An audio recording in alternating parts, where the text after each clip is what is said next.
kapayapaan ang sumaatin pong lahat.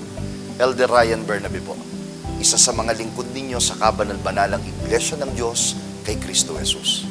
Sa araw na ito, hindi lamang isang magandang araw ang ipinagkaloob sa atin ng Diyos, kundi isang pinagpalang araw. Blessed, sapagkat ginagamit tayo ng Diyos upang maging tulay sa pagpapala sa ating mga kapwa. Tayo ay nagiging paraan o way upang ipadama ang pagmamahal ng Diyos sa ating mga kaklase, sa ating mga kaopisina, maging sa ating kapitbahay, at sa lahat ng tao na ating pong nakakasalamuha. Sa bukas palad na pagtulong na ginagawa natin sa ating mga kapwa, ay naibabahagi natin ang blessings na ibinibigay ng Diyos. Sa panibagong araw na ito, ay sabay-sabay nating tanggapin ang pagpapalang kaloob ng Diyos sa atin. Dito po sa programang Blessed Day. Sa simula ng umaga at damhin ng pagpapala, araw ay gawing payapa na Espiritong Banal ang kasama. May matibay na pag-asa, tayo ay mga pinagpala na tanging sambin ng puso. Ama, salamat po. A blessed day to all. Isang pinagpalang araw sa inyong lahat, sa atin na mga mananampalataya sa salita ng Diyos. Napakahalaga na sa bawat araw na dumadaan sa ating buhay ay may guide tayo na nagiging batayan ng ating meditation o reflection. Kaya sa bahaging ito ng Blessed Day, buong kaligayahan po naming ipaglilingkod sa inyo ang daily reflection na hango sa mga aklat na isinulat ng kapatid na Hiel, na siya pong pangunahing lingkod sa kabanal-banalang Iglesia. At ang daily reflection natin para sa araw na ito ay hango sa daily reflection na Love Notes. Pakinggan po ninyo ang sinasabi.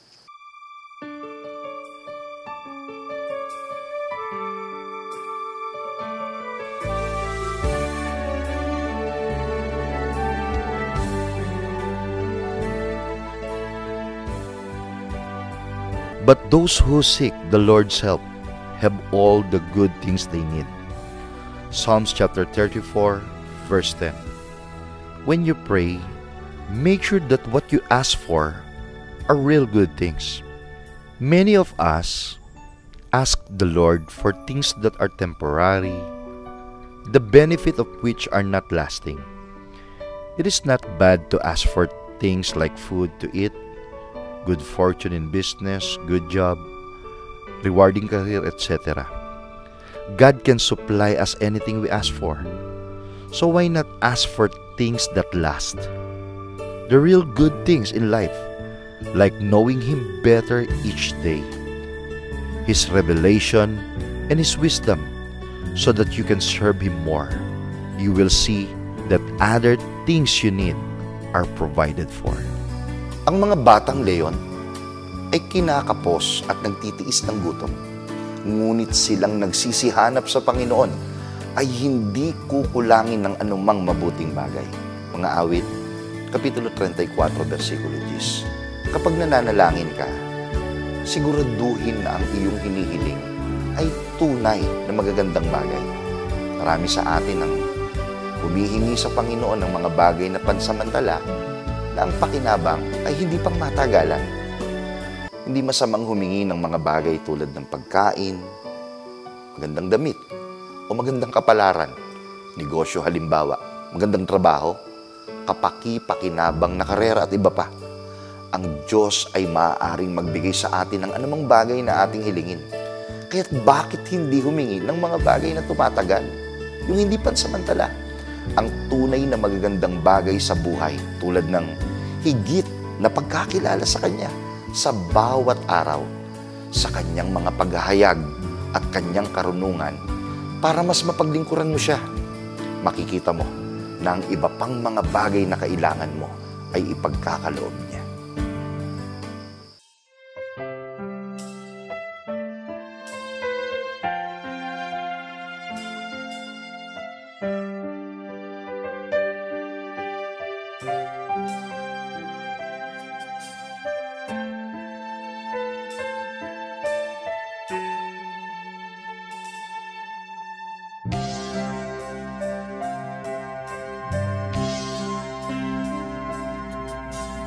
kaysa ulit-ulitin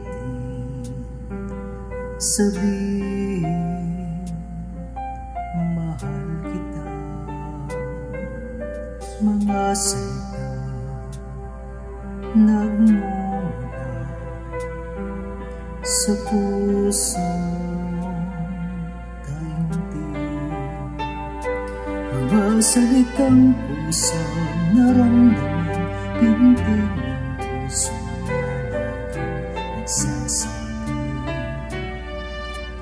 Panginoon,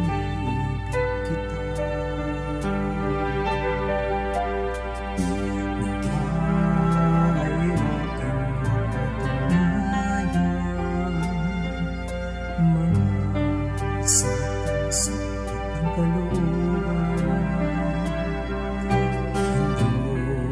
ng kalooban, laging minanasan, matugunan pag-ibig na sinumpa.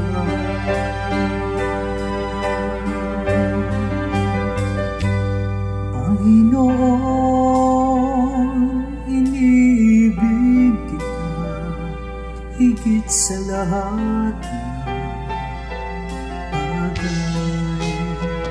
Kalooban mo ang pangunahin sa aking buhay. Sa iyo ang pagtitiwala ay ganap na ibinibigay. Ang buong ako sa iyo lang ialay. Ang buong ako sa iyo lang ialay. Ang buong ako sa iyo lang ialay.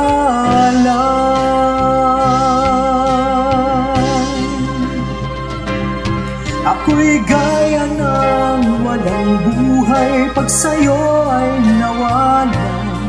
Panginoon, patuloy mo nawang abutin ang aking kamay. Aking dalangin ang iyong pag-alalay, aking pinakangimithi sa piling mo ay makapanatili sa piling mo, sa piling mo.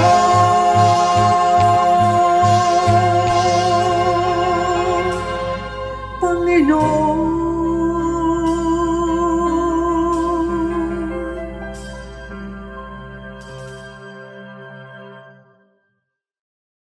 A blessed day to all. Kayo po ay kasalukuyang nanonood ng programang ipinaglilingkod ng kabanal-banalang Iglesia ng Diyos kay Kristo Jesus.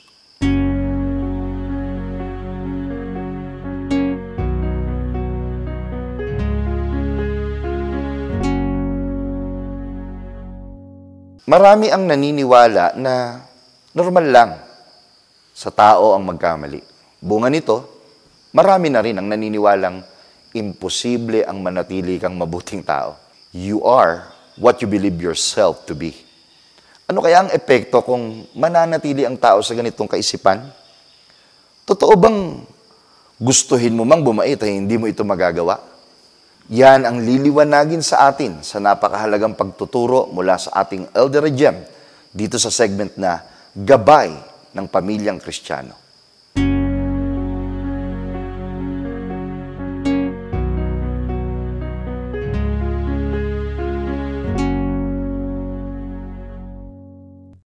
Shalom po mga minamahal na kapatid at maging sa inyo po na aming mga tagapakinig, mga kaibigan, mga kakilala. At sumatin pong lahat ang kapayapaan ng ating Panginoong Hesukristo. At sana isang mabiyaya, mabuting araw ang sumaating lahat. Ang pamagat po ng ating tatalakayin sa araw na ito, ito po hinango ko sa isang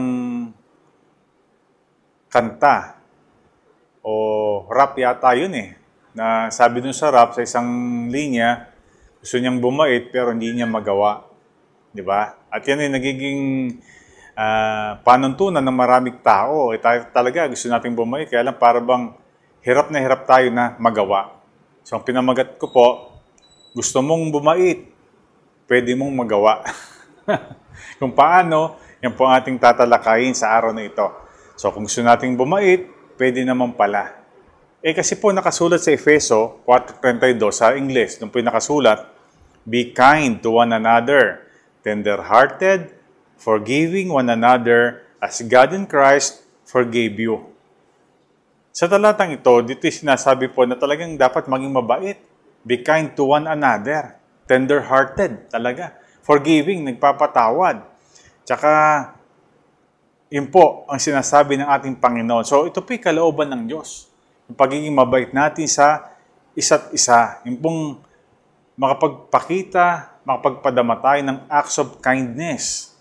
Diba? Makapagsalita tayo, makapagparinig tayo ng mga kind words sa ating kapwa. Yung bang magkapag-react tayo sa anong sitwasyon, sa ginawa ng tao with kindness. Instead na hatulan natin, magiging bitter tayo, mahalaga po pati reaction natin with kindness. Wala tayong pagtatawanan, wala tayong mamaliitin sapagkat nabubuhay tayo sa pagiging mabait. Alam niyo po, sinulat mismo ng Panginoon yung mga katangian, yung mga dapat nating pagsikapang magawa upang tunay nga na maging mabait. Siya mismo ang nagsabi kung paano magiging tunay na mabait. Basahin po natin yan sa aklat ni San Lucas, 6:27-37. Bayaan niyo pong basahin ko Datapat sinasabi ko sa inyong nangakikinig, ibigin ninyo ang inyong mga kaaway.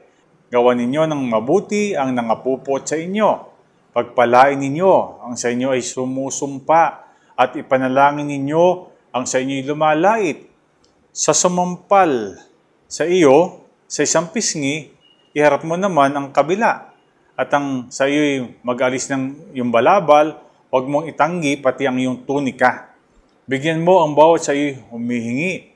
At sa kumuha ng pag-aari mo, ay huwag mong hinging muli. At kung ano ang ibig ninyong sa inyo'y gawin ng mga tao, gayon din ang gawin ninyo sa kanila. At kung kayo'y magsisiibig sa mga nagsisiibig sa inyo, anong pasasalamat ang inyong kakamtin? Sapagkat ang mga makasalanan ay nagsisiibig sa kanila. At kung magsigawa kayo ng mabuti sa nagsisigawa sa inyong mabuti, anong pasasalamat ang inyong kakamtin? Sapagkat ganito rin ang ginagawa ng mga makasalanan. Ibig lamang sabihin po, hindi lamang po yung mga umiibig sa atin ang dapat nating ibigin. Hindi lamang yung gumagawa ng mabuti ang dapat nating gawa ng mabuti. Ito pa, at kung kayo magpahiram doon sa mga inaasahan ninyong may tatanggapin, anong pasasalamat ang inyong kakamtin? Ang mga makasalanan man ay nagpapahiram sa mga makasalanan upang muling magsitanggap ng gayon din. Sabi sabihin, hindi dahil tutulong ka kasi alam mo na mababayaran ka. Okay po naman yun kasi may humihingi ng tulong, talagang magbabayad naman. Pero may humihingi ng tulong, wala talagang kakayanang magbayad. So, ibig po sabihin, kahit yung humihingi ng tulong, walang kakayanang magbayad, pwede po o dapat po nating tulungan. Mas lalo, kahit po sa ating nabasa.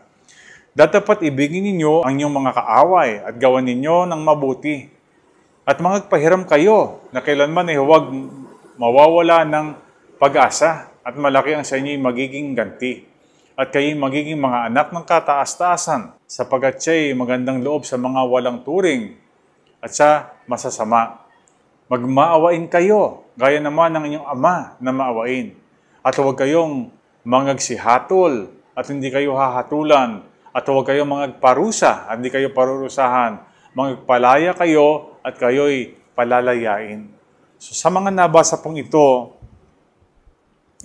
masasabi po natin out of this world yung ilan sa ating mga nabasa sapagkat marami doon halos wala pong gumagawa. Kasi nampal ka sa kabilang pisngi, sa isang pisngi, bibigyan pa yung pisngi mo. O may kumuha ng pag-aari mo, bibigyan mo pa rin, dadagdagan pa ng pag-aari. Out of this world. Diba? Pag ginawa natin yon, masasabihan tayo martir.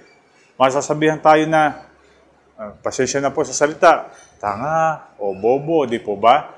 Pero, yun po yung nakasulat eh. Yun po ang utos ng ating Panginoon. Pwede pa tayo mapagkamalang konsentidor, di ba? O, wala sa tamang pag-iisip. Pero, yun po ang pagiging mabait. Nagiging martir sa paningin ng ibang mga tao. Parang nangungunsinti. Pero yun po ang pagiging mabait. Ang mga halimbawa ay ating narinig. Ibigin mo maging ang iyong kaaway. Ibigin mo maging umuusig sa iyo. Gawan mo ng mabuti ang napuput sa iyo. Di po ba? Pagpalain ang sumusumpa. Ipanalangin yung lumalait.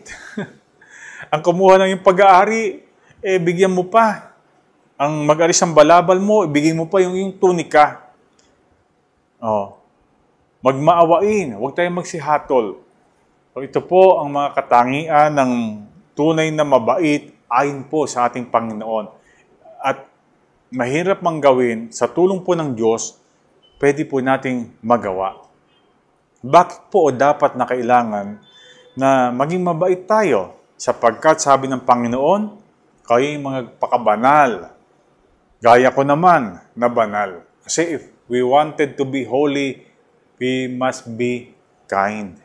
Gusto mo maging banal, maging mabait po tayo. Yun po yun eh. If you want to be holy, be kind. Maging mabait. And the greatest thing that we can do para po sa ating Heavenly Father, ang maging mabait po tayo sa isa't isa, ang maging mabait po tayo sa ating kapwa. So isang pamilya po, mahalaga na yung mag-asawa, maging mabait talaga sa isa't isa. Minsan may tao, mas mabait pa sa ibang tao kaysa sa kanyang asawa o mga anak. Hindi po tama yun. So kung meron dapat tayong pagpakitaan ng kabaitan, pagpapatawad, malasakit, ang ating asawa, ang ating mga anak. At kayong mga anak, kayo bilang mga magkakapatid. May mga kakapatid, sila pa ang nag-aaway, di ba? Hindi po tama iyon sa pamilyang Kristiyano. So yung kabaitan, malasakit, pagmamahal, mahalagang magawa ng magkakapatid sa isa't isa. Iukol din nyo sa inyong mga magulang. At yung mga magulang, yung mag-asawa, magawa lang sa isa't isa at maiukol sa mga anak. At syempre, dapat po mag-extend yan sa mga kamag-anak, mga kapitbahay, at sa sino mang tao. Ang kabaitan, ang pagpapatawad, yung pagpapahiram, yung mga pagtulong, yung pagsasakripisyo. Tungkulin po natin, dapat po natin magawa sa lahat ng tao. Sabi nga, scatter kindness along the way and you will never walk alone. Totoo naman po yun di ba? Pagka po tayo nag-i-scatter ng kagandahan loob, mabuti mga pag-uugali, marami tayong magiging mga kaibigan. At kapag po tayo nangailangan ng tulong, ng pagmamahal, meron pong gaganti sa atin. Gagawa sa atin din ng kabutihan at ng mga kagandahang loob. Kindness is one thing that we cannot give away. Kasi it always comes back. Di ba? Kasi what we sow, we shall reap di ba? Anong itanim po natin, siya ding ating aanihin. So talagang yung kindness po, something that we cannot give away. Kasi babalik lagi. So, ba't ka hindi gagawa ng tama? Ba't hindi tayo gagawa ng mabuti? Kindness is a language po. The deaf, yung pong mga bingi, can hear. And the dumb can understand. So, kahit po yung mga bingi, maririnig po nila yung kabutihan, yung kagandahang loob. Kahit po yung mga taong hindi nakapag-aral, madarama po nila yan. Ang ating malasakit. So, bakit hindi natin gagawin? Ba't di po natin sisikaping magawa at mataglay bilang mga tao ng Diyos? Diba? Dapat kasi lahat tayo mabait Kasi anak tayo ng Panginoon at sabi nga sa ating mga napag-aralan, we were created in His image. Kalarawan tayo ng Panginoon. Mas malaking kalamangan po natin sa mga animals, sa pagmamahal, sa kagandahang loob. Halos ka-level tayo ng Panginoon. At yun ang nais niya na mangyari po sa atin. Kindness is more important than intelligence. Tandaan niyo po yan. may mga magulang, ang mas mahalaga sa kanila yung mga grades sa school, yung mga with honors. Hindi naman po masama yun, pero mas rumpong higit na mahalaga na graduate ka with honors, na maging matalino ka intellectually. Mas mahalaga po yung karakter, yung pagkatao. So, okay po. Turuan sila ng mga bagay, suportahan sa mga pag-aaral. Pero mahalaga, mag-concentrate din po tayo, pagtuunan din po natin ng pansin, ang maging mabait ang ating mga anak. Magalang o respectful, sila po appreciative, sila po forgiving, sila po generous.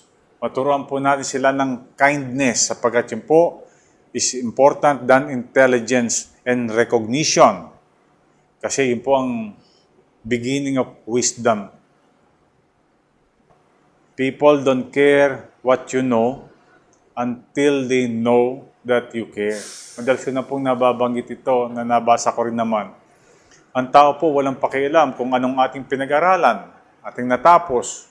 Ang mahalaga sa kanila if we truly care. Ang isang tao po kahit hindi nakapagtapos siya, kahit mahirap lang, pagka siya po ay handang magsakripisyo para magmalasakit, mas igagalang po yan ng mga tao. Di ba? Mas kikilalanin nila sapagkat marunong makipagkapwa-tao, sapagkat taglay ang mabuting mga ugali, sapagkat matulungin, sapagkat mapagbigay, mapagpatawad.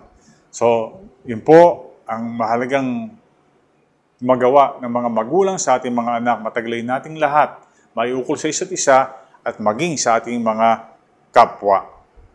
Ano pa? Paano po tayo magiging mabait? Ito na po. Sa Roma 12:2, ito pong sinasabi doon. Do not conform any longer to the pattern of this world. Huwag po tayong kokonforme o huwag po tayong gagaya any longer. Simula ngayon, dapat noon pa sa pattern o nakamihasaan po ng mundong ito. Anong kasunod? But be transformed. Talagang nabago. Napakalaking pagbabago ang dapat na nangyari at nangyayari sa atin. Paano? By the renewing of your mind. Then you will be able to test and approve what God's will is. His good, pleasing, and perfect will. So, yun po ang mahalaga. Huwag tayong magko-conform sa nakaugalian, nakasanayan ng mga tao na mali. O kaya nga, pag nagpakabuti tayo, tatawagin tayong martir, di ba? Konsentidor. Pero, yun ang tama gagawin natin So, huwag tayong kukonforme sa kanila na walang pakialam sa kapwa, to each his own. Hindi po pwede yon. At huwag natin gagayahin yung pattern ng mundo na talagang ginagawa ang lahat, makapag-acquire lang ng mga material things. Gagawin ang lahat para mag-acquire lang ng mga intellectual things, di ba? Yung magkaroon ng karangalan dito sa lupa.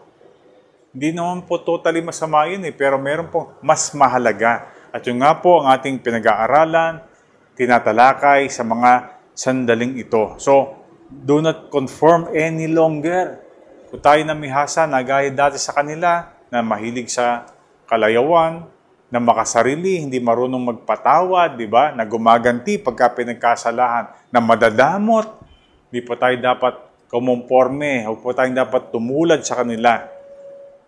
Be transformed, talagang nabago by renewing of our minds. Talagang makikita na po natin sa ating isip, sa ating puso kung alin talaga ang mahalaga. Alin ba talaga yung kayamanan na dapat kong ipurso at ipunin? Alin ba yung karunungan na dapat kong matutunan, na dapat kong ipurso at mapasa akin? Diba? I-renew mo na yung mind mo, hindi ka na maging materialistic. Hindi tayo nakatingin lang sa mundong ito. Itatama na po natin ang ating pag-iisip, nakaukol na, titingin na po tayo sa mga bagay na hindi nakikita, mga bagay na ukol po sa kalangit-langitan. Diba? So, we must learn to love like God. Magmahal po tayo na kagaya ng pagmamahal ng Diyos, kung tunay tayong gusto maging mabait, gayahin po natin siya. Sabi nga po, you cannot have springtime without flowers. During springtime po kasi, dyan namumukadkad yung mga flowers. Diba sa Japan nga, may tinetsempohang season, yung mga tourist para pumunta sa Japan kasi nakikita daw yata roon yung magagandang mga bulaklak. Diba?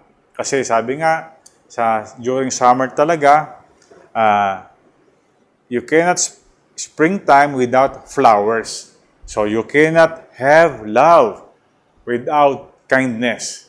Hindi mo pwedeng sabihin na, marunong ako magmahal. Natutunan ko na yung agape, yung perfect kind of love, pero hindi ka naman mabait.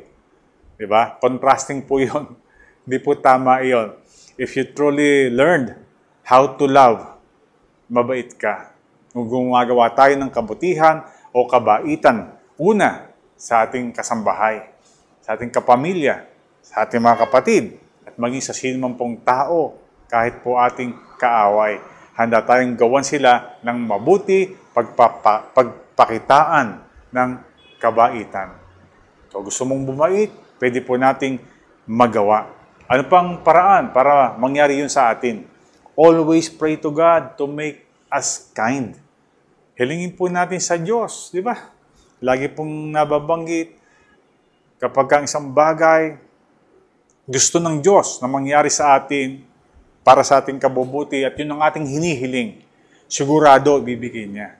Lalo na kung makikita po niya sa atin yung ganap na pagsisikap, yung iba yung pagsisikap. Dapat mabait ako ngayon. Hindi ako mag-iisip ng masama. Pag kami gumawa ng hindi tama sa akin, hindi ako magagalit. Mamahalin ko pa sila. So, iayos na po natin ang ating mindset sa umaga pa lang. Diba? Tapos manalangin tayo sa Kanya. Lord, tulungan mo po ako, Panginoon, na maging kagaya mo. Mataglay ko yung mga katangian mo. Habaan po ang aking pasensya. Sana po maging accepting ako, understanding, forgiving.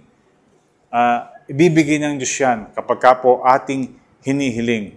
Pray to bear fruits of the Spirit. Manalangin po tayo na mapasa atin, magbunga sa atin yung bunga ng Espiritu. Yung love, joy, di ba? Mabuhay tayo sa pag-ibig, sa katuwaan, sa peace, sa kapayapaan, sa patience, kindness, goodness, faithfulness, humility, self-control. Kaya mo yan, kapatid. Kaya po natin yan. Sinubukan mo na ba? Di ba? Tayo kasi minsan, nililimitahan po natin ang ating kakayanan. Nakakalimutan natin kadalasan, nakasama natin ng Diyos.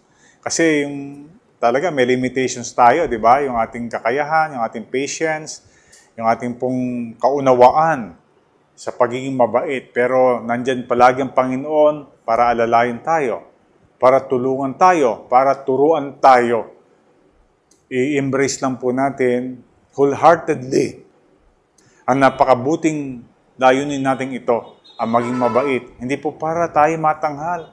Hindi po para tayo maluwalhati. Ang lahat nito ay gagawin natin para maging worthy, maging deserving sa pag-ibig ng Diyos. At gagawin natin to para maluwalhati ang ating Creator. Di po ba? Ang Diyos na tumulong sa atin, ang Diyos na bumago ng ating isip, ang Diyos na nagturo sa atin upang maging mabait. Ganun naman talaga eh. Pag tayo po naging mabait tayong lahat sa iglesia, maluluwalhati ang church, ang iglesia, at maluluwalhati ang ating Panginoon. Sino ba ang Diyos nyo? Ang Diyos nyo sumasa inyo sapagkat nakikita ang ating kabaitan. Sa uli po, mga kapatid, we must always be kind and merciful. Sa sino man pong tao na ating makasalamuha, ma-encounter, always be kind and merciful. Sapagkat gayon po ang ating tatay, ang ating Heavenly Father, He's always kind and merciful. So gusto mong bumait, pwede po nating magawa sa tulong at awa ng ating Panginoon. So sana po itong ating maging layunin, itong ating maging pangarap, itong maging laman ng ating mga dalangin sa ating mag-asawa at sa ating mga anak at sa ating magkakapatid sa iglesia, magagawa po natin lahat ito sa tulong at awa ng Panginoon. At naway magawa natin magmula ngayon at magpakailanman. Tayo po ay sumapit na sa dulong bahagi ng ating programa. At bago po ang pansamantalang pagtatapos ng programang ito, tayo po ay mag-ukol ng isang panalangin upang ating hingin ang patuloy na pagpatnubay at pagpapala ng Diyos sa mga kasunod pang oras ng araw na ating lalakaran. Inaanyayahan ko po kayo, pumikit tayo at sama-sama nating ipaabot sa ating dakilang Diyos ang ating panalangin. Panginoon naming Diyos na makapangyarihan sa lahat, salamat po sa buhay at kalakasan, sa bagong araw na ibinles mo sa buhay namin, sa buhay ng aming mahal sa buhay, at sa buhay ng aming kapwa-tao. Salamat po sa programang ito.